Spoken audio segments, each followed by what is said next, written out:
हर इब्तिदा से पहले, हर इंतहा के बाद, ज़ाते नबी बुलंद है, ज़ाते खुदा के बाद। दुनिया में एहतराम के काबिल हैं जितने लोग, मैं सबको मानता हूँ मगर मुस्तफ़ा के बाद। नाजरीन, मैं हूँ मिर्ज़ा कफील बे कैफी। सर्दी की शिद्दत को कम करने के लिए शहरियों ने दूध जलेबी की दुकानों का रुख कर लिया है।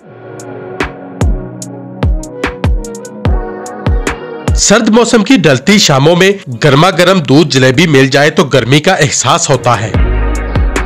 जेहलम शहर के तारीखी सराफा बाजार की कदीमी दुकान में दूध में खोया डालकर बड़े से कड़ा में गर्म किया जाता है, जिसे शहरियों की डिमांड पर मट्टी चीनी से बने प्यालों में जलेबियां शामिल करके दी जाती है। दुकानदार का कहना है कि जाड़ा जब भी आता है कारोबार में गैर मामूली इजाफा हो जाता है। हम इसको 7-8 घंटे तक पकाते हैं, ठीक है। उसके अलावा इसमें खोया जलेबी वगैरह शामिल की जाती है जो इसकी ग़िज़ाइयत को मज़ीद बरकरार और बढ़ाती है, और लोग इसको बहुत पसंद करते हैं और काफ़ी दूर दूर से लोग इसको खाने के लिए आते हैं। दूध जलेबी को जहां सर्दियों की सौगात समझा जाता है तो दूसरी जानब ग़िज़ाइयत में भी बेमिसाल है। शहरी कहते हैं कि जाड़े के मौसम में दूध में जलेबियां भिगो कर ना खाएं तो सर्दी का मजा नहीं आता। मैं तकरीबन हफ्ते में 3-4 दफा आता हूँ और इससे काफ़ी ज़्यादा फ़र्क पड़ता है, हमें ठंड नहीं लगती है और इनका जायका बहुत अच्छा है। मैं अपनी रूटीन के मुताबिक जब भी सीज़न में शुरू करते हैं ना तो मैं इंशाल्लाह रोज़ाना आता हूँ, कोई ऐसा दिन नहीं जो मिस करता हूँ। तिब्बी माहिरीन कहते हैं कि सर्दी के मौसम में अफजाने सेहत के असूलों के मुताबिक तैयार होने वाली दूध जलेबियां